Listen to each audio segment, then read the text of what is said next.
Donald, I appreciate you spending time with us today. I know that your time is very valuable, so we'll keep this as brief as possible.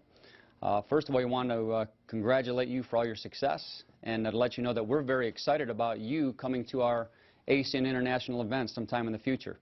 Well, ACN has really been a great company, and you've done an amazing job, Greg, you and your whole staff and group of people. And it's an honor to be with you. And believe me, if you weren't amazing and if your company wasn't a great company, I wouldn't be doing this. We appreciate that.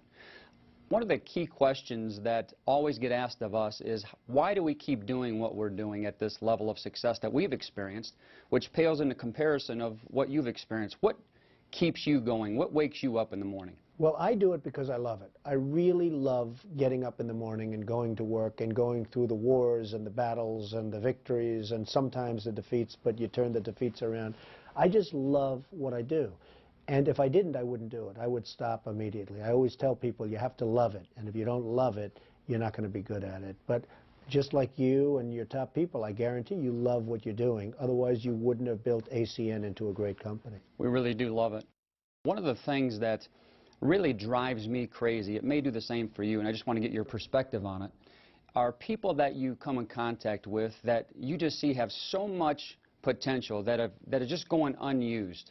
What do you see in regards to that, and what kind of encouragement would you give someone to take their lives to the next level? Greg, I see it all the time. I went to school with people. They went to the Wharton School of Finance. There were these brilliant people, these brilliant students, and they went out and they never made it. I graduated from the Wharton School, which I consider the best business school, in 1968, and I graduated with a lot of very smart people. And some of them have really made it big, as you can imagine, and some of them have not made it at all. And I look at the different people, and the ones that made it weren't necessarily the smartest, and they weren't necessarily the best, but they had a quality where they just really never quit or never gave up. And you used the word perseverance, and you asked me to talk about perseverance a little bit, but it's the same thing. I mean, it's called not quitting. And they just wouldn't stop, and they became successful. And then other guys that were better students, probably smarter, to this day, they've never really hit, and they're not going to hit at this point of the game. And I look at them and I say the word was they just never quite had that perseverance or that, no quit attitude. Yes. Would you agree that in order to be successful, that one would have to separate themselves from the mentality of the masses, if you will, that you have to start thinking at a higher level? To be successful, you have to have a lot of different ingredients, to be honest. Look, number one, sadly, you have to be born with a good brain. If you don't have that, it's not going to be, but the people you deal with have. But you have to be able to separate yourself. The fact is, you need to separate yourself from the pack. I mean, the pack is the pack for a reason. That's why they're in the pack. Absolutely. It's a terrible expression, and there's nothing wrong with it. I mean, they could be happier than you and I, perhaps, okay? But the fact is, you have to be able to separate yourself from the pack. Yes.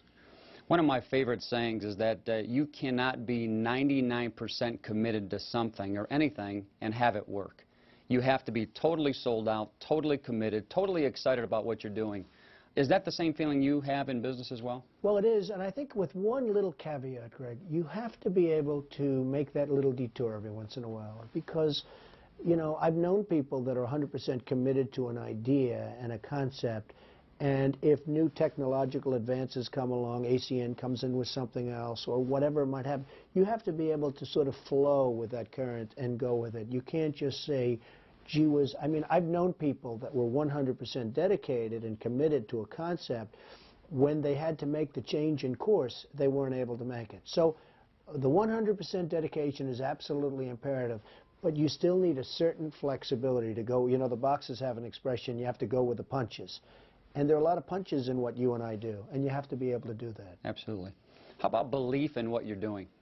Where you go to the marketplace and maybe you have that little ounce of doubt because you don't know whether or not you can be a success. There's something inside of you that's been holding you back. How would you get somebody to close that gap where their possibilities are endless for those people? What would you communicate to them? Well, I like what you said, and I haven't heard it that way so much, the word belief. And usually when I hear belief, I hear it in terms of religion, and that's also great. But the word belief in what you do is very, very important. I think two words, love and belief. You have to love it and you have to believe in it. Yes. And if you can put those two words together, you're going to be successful. How about persistence? It's one of the great words. And we're talking about great words. Maybe for some things it's not such a great word, but if you're talking about success, You can never quit. You have to be persistent. You just have to go. And, you know, there's a story that my father told, and he thought it was a great, funny story. I didn't. And it was about a man who wanted to start a cola company. And he started it, and he called it 3-Up. And you know where this is going. Yes. And then he failed. He went bankrupt. He went out of business. He said, I'm not giving up. And he called it 4-Up. And then he called it 5-Up. And then he failed again, and he called it 6-Up. And ultimately, he said, I quit. I give up. And you know what? If he wouldn't have quit, he would have had 7-Up. You have to be persistent. You just can't quit. All the time we tell our leadership within ACN to never show doubt, fear, worry, or hurt. That the leader is the consummate person that people will always look towards for direction, guidance, and just general instruction on where they need to go. How important to you is the concept of showing confidence to everybody else that's in your organization? Well, you have to show confidence, but you also have to believe in it yourself. You can't just think you're showing confidence if you're not confident. But I give the example sometimes with the word confidence, because it's very important toward leadership, of the lion tamer. You'll have this little guy go into a big cage with this big, monstrous, 1,000-pound animal that could rip him apart in 10 seconds. Yes. And he'll walk in and he'll start, get back, and the lion's almost like afraid. Now, I could send one of my big bodyguards in there with big, strong muscles that can rip most humans apart in a fight very easily. And he'll walk in like this, and the lion will see it, and that guy is over. It's over for that guy. So sometimes you have fear of things, and there's nothing wrong with that, but try not to show it. Because if you show it, guess what? Your people that you're leading are also going to be showing it, and that's not good. You know, managing the mental roller coaster is huge. You know, every day we have peaks, we have valleys, we have a lot of different experiences that we have. And what we found are the people that reach the top, it's very easy for them to remain excited and positive, but how do you get them from when they're at rock bottom to get looking at that mountaintop again, to help them to be successful and to keep striving for success? Well, that's where the perseverance comes in. That's where you really need the perseverance. You know, it's easy to be persistent and not quit when you're winning. But where you really have to go and have that attitude is when you're, look, I had a very terrible period in the early 1990s. The real estate markets collapsed. The world was coming to an end. It was like terrible. It was a depression. It wasn't, you know, they talk about the recession. It was a depression in certain businesses, especially in the real estate business. I have a lot of friends, they went bankrupt. You'll never hear from them again. They went out of business. I went back to work. I didn't quit. I mean, perhaps beyond my brain, I didn't quit. And I worked really hard. I never worked harder, even when I was building the business. And today, my business is bigger and stronger and much more powerful than it ever was in the 1980s. But and it was really the word perseverance. You're going to have some bad times. I don't care who you are and what you're doing, you're going to have down times. And that's where the word perseverance or not quitting comes in.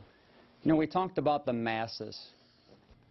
I'm sure that you've seen it in the many years that you've been in business, of that there's very few people that could ever draw that necessary line where they tell themselves they are never going to go back, they're always going to push forward no matter what adversity that they come against. Why do you feel that the majority of people are reluctant to draw that necessary line in the sand to never have an opportunity to go back? Well, a lot of people give up. A lot of people, and for good reason. Look, you know, sometimes you get punched in the face so hard and so often and so rapidly that you fall back. And you can't say, oh, gee, that's terrible, isn't it? I mean, it's human. I mean, it happens. But you got to keep going forward. You just have to do it. And those are the great success stories. And, you know, I use the example of punched. Well, the boxers, I mean, it's those guys that just keep moving forward. They just keep going. They won't let anything stop. Those are the ones that become the champion, not the one that, oh, gee, he gets hit and he goes down and that's the end of his career. You just can't give up. You know, persistence really is a big thing, and I know we talked a number of times during our conversation during the course of the day. One of my favorite sayings is that the yeses will build your business and the no's will build you. And if you can go through enough no's, there's a great chance that you'll win. Just like, you know, a successful baseball hitter, you know, will strike out maybe 7 out of 10 times, but they get paid millions of dollars for doing that. What is your take on people being able to go through where normally people would just back off? You know, how does someone continue to go through those necessary numbers? It's a very interesting question and statement, Greg, because it's really more of a statement than anything else. No's can be better for you than yeses, because when you keep getting rejected, when you keep hearing the no, you have to learn that there's a reason for no. What is it? Now, why are they saying no to me? Why is it that they keep saying no? You have to figure it out, because you know what? If they say no and no and no and you keep saying no, maybe you're doing something wrong. You have to learn how to take that no and change it into a yes. So oftentimes it's those no's that can make a life a lot better than those yeses. You've written many books, and there's a number of things that you've spoken about in your books. You've shared a lot of wisdom, and I think that's admirable for you to be so successful in business, and yet being in a position to want to give back to people, to help them come along to possibly even where you're at. What was the motivation for you writing those books? Well, I've had so many different motivations in my life. I wrote the first book, which is the #1 selling business book of all time. It's called The Art of the Deal. And I really wrote that because Cy Newhouse at the time owned Random House, and he came to see me and he said, would you write a book? And I thought he was crazy. And what it was is he put me on the cover of GQ. This was in 1987 or 88 or something. And he put me on the cover of GQ, and the magazine sold very well. And he came to see me. He said, you know, if a magazine sells well, a book is going to sell well. And, you know, you sort of put it together. That's sort of called business common sense. Cy Newhouse is one of the great publishers in the world, ever. And so I did a book called The Art of the Deal, and it became very successful. And I enjoyed doing it. And since then, I've done 5 books, and they've all been bestsellers and #1 bestsellers. And recently, I wrote a book, How to Get Rich. And I wrote another book this year, Think Like a Billionaire, and they were both incredible bestsellers. And I have fun writing books. I like it. I mean, I relax when I write. I like to write. I've always liked to write. But the other motivation is that I like teaching people what I've learned. And a lot of what I've learned, we've just been discussing. I mean, you have to love what you do. You can never give up. There's so many different things. Stay out of the pack. Hey, if you want a nice, easy, okay life, you can be in the pack, and you can live well, and you get your paycheck every week, and I think it's fine. But if you really want to do something, you do have to get out of the pack. So all of these things are discussed in my books, and that's why they've sold so well. Excellent. We're excited about what's happened with ACN, and yet we believe that this is the very beginning for all of us. Being in business for 13 years, going into our 14th year of opportunity, just being in the very beginning with digital phone service or VoIP and all the technological breakthroughs that are ahead of us, we're finding ourselves right in the very center of all the things that are going on worldwide with deregulation, and we feel that we're just doing the right thing the right way. If there were 1 or 2 or 3 points that you could tell us or tell the ACN family of what they need to do in order to go from where they're at right now, whatever stage they're at, whether they're a beginner, whether they've been here for a while, or whether they're one of our top leaders, what are some of those key points that you would tell them in order to take their businesses to the next level? Well, first of all, I'd say stay at ACN. You know, I am asked to do this, what you're doing with me, many, many times, and I turn down many, many different proposals because, for one reason, I don't have the time, but for another reason, I don't like the company. And we do a lot of research on companies before we agreed to do something like I'm doing for you, and ACN's a great company. I would say knowledge is so important, especially when you're dealing in high-tech kind of things like you do. You know, with my business, it's real estate. If I get the good location, if I get this, if I get that, certain things sort of work. With ACN, it's really knowledge. And one of the beauties with ACN that I've been able to determine after some research is that you guys have stayed ahead of the pack. You've stayed ahead of them from a technological standpoint, from a knowledge standpoint. And in your world, I think the word knowledge is so important. And listening to people, even at so-called low levels, they may be there because of their age or something else, but they're so smart. And the other thing, again, is that word, don't stop, don't give up, don't quit. Yes, very good. Well, we appreciate your time. Thank and this you has very been much. a great time for us. I know that we're very excited about what this interview is going to mean to our ACN family. We look forward to seeing you at one of our next international events. Well, I'll be there, and I'm very excited about your company because it's really, you've done an amazing job, Greg, so you have to be very proud. But don't be too proud because, you know, you got to keep it going now, right? We have the ability to remain humble and successful at the same time. That's a great ability. Thank you. Have a good time. Thank you.